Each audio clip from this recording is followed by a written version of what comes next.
देखिए क्वेश्चन है combination of capacitors with C1 equal to 3 microfarad.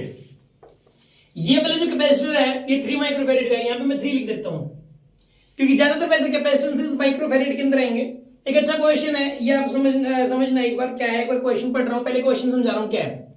A combination of capacitors with 3 microfarad C2 is equals to 4 microfarad. C2 जो है जो कि नीचे दिया हुआ है ये 4 है, ठीक है। चलो माइक्रोफेरेड यूनिट भी लिख लेते हैं अपने पास स्पेस है लिखने के लिए, माइक्रोफेरेड, राइट। और लिखा हुआ है कि C3 इक्वल टू माइक्रोफेरेड, ये 2 माइक्रोफेरेड है, राइट। ये charge by connecting A B to battery, ये ए पॉइंट है ये बी पॉइंट है, इसके अक्रॉस एक बैटरी जोड़ दी गई होगी ऐसे, ठीक है ना। और एक बैटरी जोड़ दी ए और बी के अक्रॉस, ए और बी के अक्रॉस एक बैटरी जोड़ दी गई है, right. Consider the following statements, इसने 3 स्टेटमेंट्स दिए हैं और ये पूछा इसने इनमें से कौन सा सही है, ठीक है ना। पहले स्टेटमेंट्स को पढ़ते हैं क्या होगा। इसके अंदर देखो energy stored in C1 is equal to energy stored in C2 plus energy stored in C3। ये वाली बात तो बिल्कुल भी जायज नहीं है। कैसे नहीं है मैं आपको बताता हूँ, ठीक है, लेकिन मैंने देखते ही बता दी, ठीक है ना, बिल्कुल जायज नहीं है। आप भी देखते ही कैसे बताओगे ये मैं आपको अभी समझाऊंगा। फिर सेकंड पार्ट है कि charge on C1 is equal to charge on C2 plus charge on C3, ये बिल्कुल सही बात है, 100% सही है, ये भी देखते ही पता लगती है ये वाली बात भी, ठीक है ना। अभी मैं समझाऊंगा, देखते ही पता कैसे लगती है। तीसरा potential drop across C1 is equal to potential drop across C2 is equal to potential drop across C3, ये बिल्कुल गलत बात है। तो ये फर्स्ट और थर्ड गलत कैसे है एकदम देखते ही कैसे पता लगे, और सेकंड एकदम सही कैसे है ये भी देखते ही कैसे पता लगे, ये मैं आपको समझा रहा हूं, ठीक है ना। सपोज यहां पे इसके अंदर मैंने एक बैटरी जोड़ दी, इससे राइट, एक बैटरी जोड़ दी। सपोज ये ई नोड की बैटरी है, इसमें से कुछ चार्ज निकलेगा क्यू का, सपोज इसमें से कुछ चार्ज निकला क्यू का, इस पे बैठेगा प्लस क्यू, इस पे बैठेगा माइनस क्यू, ठीक है। ये वाला प्लस क्यू यहाँ पे आके बैठ गया और फिर बाय इंडक्शन इसके ऊपर माइनस क्यू आ गया, और ये फिर प्लस क्यू यहाँ से फ्री हो जाएगा और ये वाला प्लस क्यू आगे जाएगा, और ये वाला प्लस क्यू 2 पार्ट्स में डिवाइड होगा। यही वाला प्लस क्यू होगा जो कि 2 पार्ट्स में डिवाइड होगा, राइट। यही वाला प्लस क्यू 2 पार्ट्स में डिवाइड हो जाएगा। इस वाले प्लस क्यू को 2 पार्ट्स के अंदर आप डिवाइड करिए। इसके अंदर जो है ना इधर तो जाएगा यहाँ पे Q1, सपोज इसी के 2 पार्ट्स होंगे, मतलब देखो इधर तो जाएगा Q1 और इधर गया सपोज Q माइनस Q1, इसी के 2 पार्ट्स होंगे, एक तो एक तरफ गया Q1 और एक तरफ गया Q माइनस Q1। इस पे बैठेगा प्लस Q1, इस पे माइनस Q1, और इसके ऊपर बैठेगा Q माइनस Q1 तो प्लस का, और यहाँ पे Q माइनस Q1 ये माइनस का, इसके ऊपर ऐसे बैठेंगे। और अब ये वाला Q1 इधर चला गया और ये वाला Q1 इधर से आएगा Q माइनस Q1, और इधर से ये मिलके Q बन जाएगा, और Q जो चार्ज है वो ऐसे बैटरी के अंदर वापस चला जाएगा। समझ में आ गई बात आपको? कहने का मतलब ये हुआ कि जो ये वाला चार्ज है ये वाला चार्ज 2 पार्ट्स में डिवाइड होगा, ठीक है ना। सपोज ये 10 कूलम हुआ तो मैं ऐसे ही 2 पार्ट्स बना रहा हूं, हो सकता है कि इधर 3 कूलम गया हो, इधर 7 कूलम गया हो सकता है ऊपर 7 और नीचे 3 गया हो, ठीक है ना। कहने का मतलब ये होगा कि यही वाला जो चार्ज है इसी को मैंने 2 इक्वल पार्ट्स के अंदर डिवाइड कर दिया।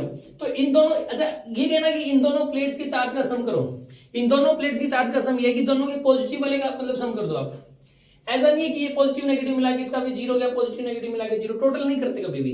कोई कहते ना कि इस कैपेसिटर के ऊपर चार्ज कितना है, अगर दोनों प्लेटों को मिलाओगे तो हमेशा ही 0 रहेगा, दोनों प्लेटों का नहीं मिलाना, आपको पॉजिटिव वाला बताना है हमेशा ही, सिर्फ आपको पॉजिटिव वाला बताना है। तो कोई कहना है इस कैपेसिटर के ऊपर कितना चार्ज है तो प्लस Q1 ही बताना है आपको, ठीक है ना। और इस वाले कैपेसिटर पे कितना चार्ज है पॉजिटिव वाला बताना है, पॉजिटिव वाला है Q माइनस Q1, ठीक है ना। और इन दोनों को ऐड करोगे Q1 और Q माइनस Q1 को तो Q बनेगा, ठीक है। तो यानी कि एक्चुअल में इन दोनों का जो सम होगा, दोनों कैपेसिटर के चार्ज का जो सम होगा वो इस वाले कैपेसिटर के चार्ज के बराबर हो जाएगा, ठीक है। ये इसलिए मैंने बता दिया डायरेक्ट क्योंकि यहां पे पहले इसके थ्रू क्रॉस हुआ है चार्ज, और जितने भी कैपेसिटर सीरीज में जुड़े रहते हैं उनके ऊपर चार्ज सेम आता है। इन दोनों का जो इफेक्टिव होगा वो इसके साथ सीरीज में है, तो इनके इफेक्टिव के ऊपर उतना ही चार्ज होगा जितना इसके ऊपर है। समझ आ रही है बात आपको? इनके इफेक्टिव के ऊपर, तो इनका जो सम, अगर यहाँ पे 3 कैपेसिटर होते हैं तो यही Q चार्ज 3 पार्ट्स में डिवाइड होता है, कुछ इस तरीके से डिवाइड होता है कि तीनों का सम Q आता है। यहाँ पे 10 कैपेसिटर होते हैं पैरेलल के अंदर, उन 10 कैपेसिटर के चार्जेस का सम और इसके ऊपर जो चार्ज होता है वो सेम होता है, ठीक है। पहले तो आप मुझे ये बताओ, क्या आपको ये वाली बात समझ आ गई कि मतलब इसके अंदर कि इन दोनों चार्ज का जो सम होगा वो इस वाले चार्ज के बराबर होगा जो इसके ऊपर चार्ज है? Yes done sir. Okay, good Aryan, good good. अब सुनो अगली बात सुन लो। ये वाली बात देखते ही पता लगती है। इसके लिए कोई ज्यादा कोई मतलब मंत्र पढ़ने की जरूरत नहीं है, कोई कैलकुलेशन करने की जरूरत नहीं है। इसके लिए आपको इसके अंदर देखते ही पता लगता है कि यहाँ पे इन दोनों चार्जेस का जो सम होगा वो इसके ऊपर जो चार्ज है उसके बराबर होगा। ये वाली बात मुझे कुछ मतलब इसके अंदर कैलकुलेशन करके नहीं देखनी, राइट? आपको समझ आ गया? ओके, किसी को कोई डाउट है तो पूछ सकते हो इस बात के अंदर। मैंने आपको ये बात समझाई है कि ये सेकंड वाला जो ऑप्शन था इसके अंदर कि वो सही कैसे है, अब वो बाकी गलत कैसे है ये पता होना जरूरी है। किसी भी ऑप्शन के अंदर बाकी गलत क्यों है, जब तक आपको ये नहीं पता लगेगा वो क्वेश्चन हुआ मत मानो आप, ठीक है ना? देखो इसके अंदर एक ऑप्शन दे रखा है कि energy stored in C1 is equal to energy stored in C2 plus energy stored in C3। ये किसने कहा? मैं प्रूफ कर दे रहा हूं। आप ऐसे क्वेश्चंस में न्यूमेरिकल वैल्यू मान के देख लिया करो कुछ भी, ठीक है ना? देखो इसे कैपेसिटेंस 3, इसे कैपेसिटेंस 2, इसे कैपेसिटेंस 4 है। अब ये चार्ज जो है ना, अच्छा एक चीज और बताता हूं मैं आपको, एक चीज और सुन लो कि ये दोनों पैरेलल में है ना, तो जो कैपेसिटेंस का रेशियो है वही चार्ज का रेशियो होगा। इनके ऊपर जाने वाले जो कैपेसिटेंस का रेशियो है वही चार्ज का रेशियो भी होगा। ऐसा होता है, रूल होता है, ठीक है ना? अगर रेजिस्टेंसेस पैरेलल में है तो उनमें से जो करंट जाएगा वो करंट का रेशियो तो उनके रेजिस्टेंसेस के रेशियो के रेसिप्रोकल के बराबर होगा, ठीक है ना? जैसे कि अगर रेजिस्टेंसेस 1:2 में है तो करंट 2:1 में आएगा। लेकिन कैपेसिटर में क्या होता है कि यहाँ पे ये 2 है, ये 4 है, तो 1:2 है ना, तो चार्ज भी 1:2 में ही होगा, ठीक है ना? इस पे जो चार्ज आएगा ना वो इसका डबल आएगा, पक्का है, तभी तो पोटेंशियल डिफरेंस सेम हो पाता है। पोटेंशियल डिफरेंस होता है Q/C, इसके क्रॉस भी Q/C, इसका C डबल है, तो Q/C की वैल्यू सेम करने के लिए इसके ऊपर चार्ज भी डबल होना ही पड़ेगा। कि अगर दो कैपेसिटर्स पैरेलल में है तो उनके ऊपर जो चार्जेस का जो रेशियो है, जो कैपेसिटेंस का रेशियो है, वही जो है चार्जेस का रेशियो होगा। क्या ये वाली बात दिमाग में बैठ रही है आपके? अगर समझ में आ गई ये वाली बात कि मैंने क्या बात बोली, सुन लो पहले तो। अगर दो कैपेसिटर्स पैरेलल में है, चाहे 3 कैपेसिटर्स अगर वो पैरेलल में है, तो उनके ऊपर जो चार्जेस का रेशियो होगा वही कैपेसिटेंस के रेशियो के बराबर हो जाएगा। क्या ये वाली बात समझ में आई है कि नहीं आई? अगर आगे तो डन बोल दो। दुष्यंत क्या बोल रहे हो? बोलो दुष्यंत क्या बोल रहे हो? सर डन ही बोल रहा था। अच्छा डन ही बोला था क्या? ओके, ये वाली जो बात है ना आप एक बार राइट डाउन कर लो इस बात को, ठीक है ना? ये वाली बात इंपॉर्टेंट है और बार बार यूज होती है, मतलब बार बार यूज होती है और बच्चा इसी को यूज नहीं करता। इसके अंदर ही मतलब मैं सीधा कर देता हूँ, बच्चे को वही कंफ्यूजन क्रिएट हो जाता है क्योंकि ये वाली बात दिमाग में नहीं बैठी होती। लिखिए आप इस बात को, जैसे एग्जाम्पल के रूप में मैं इससे अलग इस क्वेश्चन से हटके उस बात कर रहा हूँ।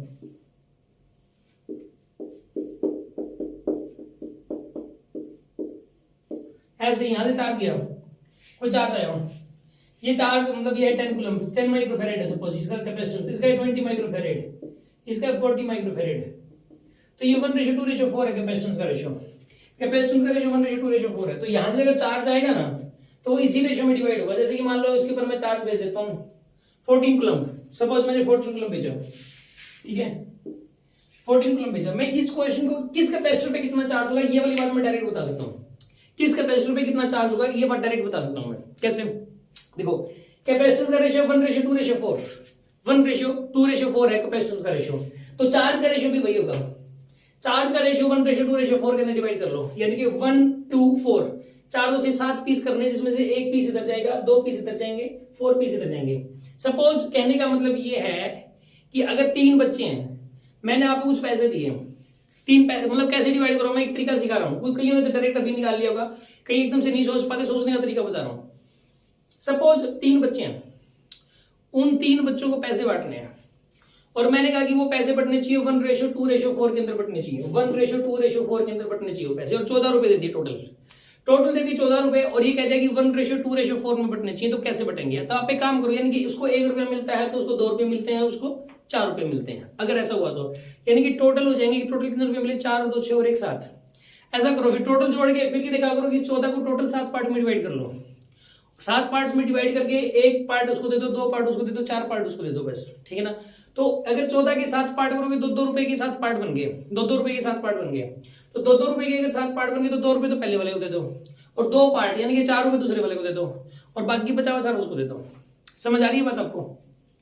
अगर मैं इसी में आपको कहता कि आप जो ना यहाँ पे कर लो जी 350 रुपए देने हैं उन्हीं तीनों को, 1:2:4 में डिवाइड करने, कितने रुपए? 350 रुपए, 350 रुपए हैं, तो मैं क्या करूंगा? देखो 4 2 6 और 1 7 पीस कर लूंगा पहले इसके, 7 पीस करूंगा तो 50 50 के 7 पीस हो गए, 50 के 7 पीस हो गए, 1 2 3 4 5 6 7, एक पीस तो इसको मिलेगा, ये 2 पीस इसको मिलेंगे, और बाकी बचे हुए पीस ये इसको मिलेंगे।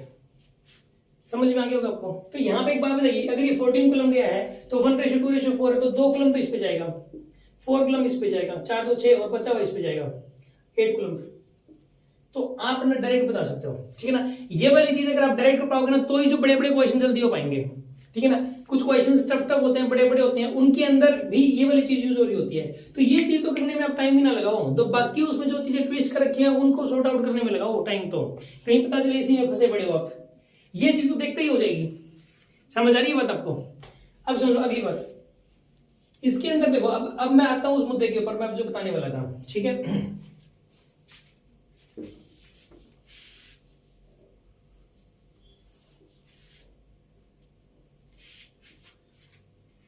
ये एनर्जी स्टोर की बात कर रहा था, राइट। ये एनर्जी स्टोर की बात कर रहा था। एक काम करो, सपोज इसके अंदर अगर ये एनर्जी स्टोर की बात हो रही थी जैसे, तो मैंने क्या बताया कि सपोज यहाँ पे ये 1:2 में डिवाइड होगा चार्ज जितना भी आएगा। ये तो बैटरी के ऊपर डिपेंड भी करता है कितना चार्ज आएगा, बैटरी के ऊपर डिपेंड करता है कितना चार्ज आएगा। अब बैटरी से मान लो कि सपोज यहां से निकला जी, मान लेते हैं एक बार 3 कूलम चार्ज निकला, ठीक है, या ये 4 माइक्रोफेरेड है, ये 2 माइक्रोफेरेड है, 6 का चार्ज निकला, मान लो 6 कूलम का चार्ज निकला, 6 कूलम, इसके ऊपर 6 कूलम होगा चार्ज, ठीक है ना। इसके ऊपर जो है 6 कूलम मान लेते हैं, एक बार मान रहा हूं मैं, आपका ये मत कहते ना 6 कहां से आ गया एकदम से। न्यूमेरिकल वैल्यू मानने से ही पता लगता है कुछ, ठीक है। न्यूमेरिकल वैल्यू मान लिया करो कुछ भी, ठीक है ना। ये 6 आ गया, तो 6 डिवाइड होगा, इस पे 2 आएगा, इस पे 4 आएगा, इस पे 2 आएगा और इस पे 4 आएगा। अब एनर्जी स्टोर देख लो, आप एनर्जी स्टोर देख लो कितनी कितनी होगी। इसके ऊपर एनर्जी स्टोर हो जाएगी यहाँ पे 6 का स्क्वायर बाय 2 into 3, और इसके अंदर एनर्जी स्टोर हो जाएगी यहाँ पे 2 का स्क्वायर बाय में 2 into 2, ठीक है ना। और इसके अंदर एनर्जी स्टोर हो जाएगी प्लस, दोनों की मिलानी है ना टोटल, इसकी एनर्जी स्टोर हो जाएगी 4 का स्क्वायर बाय 2 into 8, 2 into 4, ठीक है ना। इसकी एनर्जी स्टोर होगी 6 का स्क्वायर 2 into 3, इसकी एनर्जी स्टोर होगी 2 का स्क्वायर 2 into 2, और इसकी एनर्जी स्टोर होगी 4 का square into 2 into 4, right. Solve करके देख लो कितना बनता है। बराबर नहीं आता, बराबर नहीं आता। इन दोनों चार्जेस का जो सम है वो इसके बराबर है, इसका मतलब ये कभी भी नहीं हो सकता कि इनकी एनर्जी स्टोर्ड भी इसकी एनर्जी स्टोर्ड के बराबर होगी, ऐसा कभी भी नहीं हो सकता, ठीक है ना। क्योंकि कैपेसिटेंस भी तो अलग अलग है ना, कैपेसिटेंस भी तो अलग अलग है। इसके अंदर जो ना सारी चीजें भी अलग अलग, कैपेसिटेंस सेम भी होता, राइट। आप जो ना ये वाली चीज कोई भी न्यूमेरिकल वैल्यू डाल के देख लो, मैंने तो 6 कूलम का चार्ज लिया था, ठीक है ना, 6 कूलम का चार्ज देता, आप 10 कूलम ले लो, 20 कूलम ले लो, कुछ भी चार्ज ले लो आप, जो मन करे। और किसी भी चार्ज के लिए आप इसी तरीके से इसकी एनर्जी स्टोर्ड और इन दोनों की एनर्जी स्टोर्ड और वो करके देख लो, बराबर नहीं आती। तो सर आपने डायरेक्ट कैसे बताया? डायरेक्ट भी मैंने पहले किया पता, सीधी सी बात है, ठीक है ना। अगर अब आपको आगे से पता लग गया, आपको भी अब आप भी डायरेक्ट बता दोगे किसी को, ठीक है ना, कि अगर ऐसे ही वो वाला जो केस था, जो भी मैंने केस करवाया था, ये वाला जो ये वाला केस मैंने अभी भी बताया था, इसके अंदर भी भले ही इन तीनों का जो चार्ज का सम है वो इस वाले चार्ज के बराबर होगा, लेकिन इसके अंदर जो एनर्जी स्टोर्ड होगी वो इन तीनों के एनर्जी स्टोर्ड से अलग होगी। आ रही है बात समझ में आपको? तो कहने का मतलब ये है कि ये जो चीज है, ये इसमें भी आप कोई ना कैपेसिटेंस की वैल्यू कुछ भी रख लो, आप चार्ज यहां से कुछ भी भेज दो और सोल्व करके देख लो, आप अलग अलग आएगा आंसर। आ रही है बात समझ में आपको? यस, अगर समझ में आ गया तो डन बोल दो, और डाउट हो तो डाउट पूछ लो आप। Done sir. सर ये एनर्जी स्टोर्ड कैसे है? हाँ दोबारा बोलो, क्या बोल रहे हो मानित? ये एनर्जी स्टोर्ड कैसे है? एनर्जी स्टोर्ड का फॉर्मूला था Q²/2C होता है। एनर्जी स्टोर्ड का फॉर्मूला होता है Q²/2C। ये वाली बात बच्चे को पता है, Q²/2C होता है एनर्जी स्टोर्ड का फॉर्मूला। अगर कोई कैपेसिटर है सपोज, वो जो कैपेसिटर है ये क्लास के दौरान बताया था, इस पे चार्ज प्लस Q, इसके ऊपर चार्ज माइनस Q है, कैपेसिटेंस C है, तो इसके अंदर एनर्जी स्टोर्ड का फॉर्मूला Q²/2C होता है, ठीक है ना। और एक दूसरी बात भी बताई गई थी, अगर एक कैपेसिटर है, ठीक है, और इसका कैपेसिटेंस C है और इसके अक्रॉस पोटेंशियल डिफरेंस V है, V हमें पोटेंशियल डिफरेंस बताया, इसका कैपेसिटेंस C है और इसके अक्रॉस पोटेंशियल डिफरेंस V है, तो इसके अंदर एनर्जी स्टोर हो जाएगा 12CV²। ये वाली बात भी बताई गई थी, ठीक है ना। ये तो फॉर्मूला ये याद ही करना पड़ता है। एक कैपेसिटर के अंदर अगर चार्ज है, कैपेसिटर के ऊपर अगर चार्ज ही ना हो तो उसके अंदर एनर्जी स्टोर 0 होता है, और अगर उसके ऊपर चार्ज हुआ तो उसके अंदर एनर्जी स्टोर पक्का होगी, और वो होगी Q²/2C। ये वाली बात याद करनी है आपको, ठीक है ना। और प्रॉपर इसका मेरे ख्याल से वो क्लास के दौरान डिटेल में बताई गई थी, इसके 3-4 फॉर्मूले बताए थे एनर्जी स्टोर के। हाँ जी मानित, क्लियर आपको? यस ओके, किसी के मन में कोई डाउट यहां तक? यहां तक कोई डाउट किसी के मन में? और डाउट नहीं तो एक बार डन बोल दो अगर समझ में आ गया तो। Done sir. Done sir.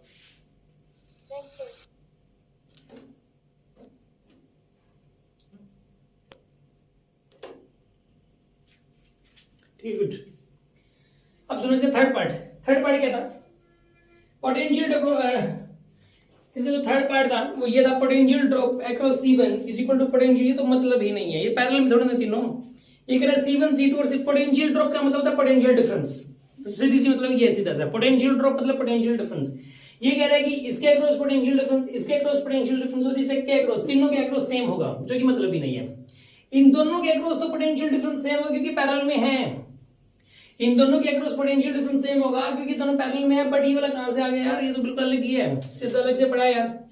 इन दोनों के इफेक्टिव के साथ सीरीज में है तो इसका मतलब थोड़ा कि पोटेंशियल डिफरेंस के अक्रॉस भी वही हो जाएगा। ये तो अंडरस्टूड है, ये तो कॉमन सेंस थी इसमें तो इस थर्ड वाले पार्ट के अंदर तो बताने में। अगर तीनों रेजिस्टेंसेस लगे हुए हैं, अगर यहाँ पे ये कैपेसिटर की बजाय तीनों रेजिस्टेंसेस होते तो भी इसके अक्रॉस और इसके अक्रॉस तो सेम होता। बट ये पता नहीं अलग से ही पढ़ा, इसके अक्रॉस सेम होना जरूरी थोड़ा ना था। रेजिस्टेंस होते हैं और ये इंडक्टर होते हैं, आगे आएगा इंडक्टर, ये भी इंडक्टर है, ये भी इंडक्टर, ये भी इंडक्टर है।